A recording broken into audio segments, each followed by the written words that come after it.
Hi friends, welcome to Ravalisri kitchen. ఈరోజు మన ఛానల్లో మటన్ కర్రీ ఎలా చేయాలో చూద్దామా. చాలా ఈజీగా అండ్ చాలా సింపుల్గా, చాలా టేస్టీగా అండ్ బిగినర్స్ అయినా బ్యాచిలర్స్ అయినా ఈజీగా చేసుకునే ప్రాసెస్ అండి. ఎలా చేయాలో చూద్దామా. ముందుగా 1/2 kg మటన్లో వాటర్ పోసుకొని శుభ్రంగా కడుక్కొని పక్కన పెట్టుకోవాలండి.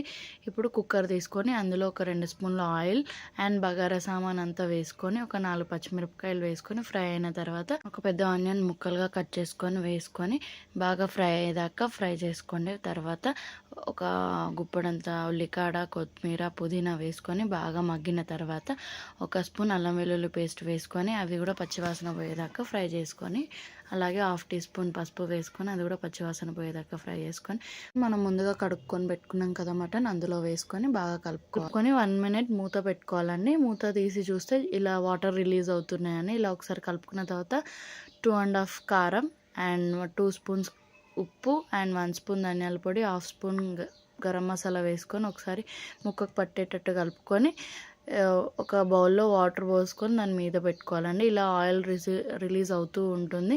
మళ్ళీ ఒకసారి అలా పెట్టుకొని కలుపుతూ మళ్ళీ ఒకసారి పెట్టుకోండి.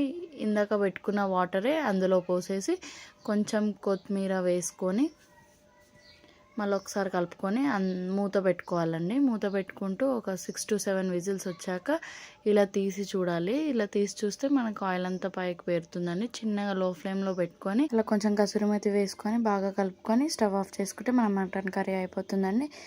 చాలా ఈజీగా, సింపుల్గా, చాలా టేస్టీగా, బిగినర్స్ అయినా బ్యాచిలర్స్ అయినా ఈజీగా చేసుకునే రెసిపీ అండి. ఎవరైనా నా ఛానల్ని కొత్తగా చూసినట్టయితే subscribe to Ravalisri kitchen. Thank you for watching.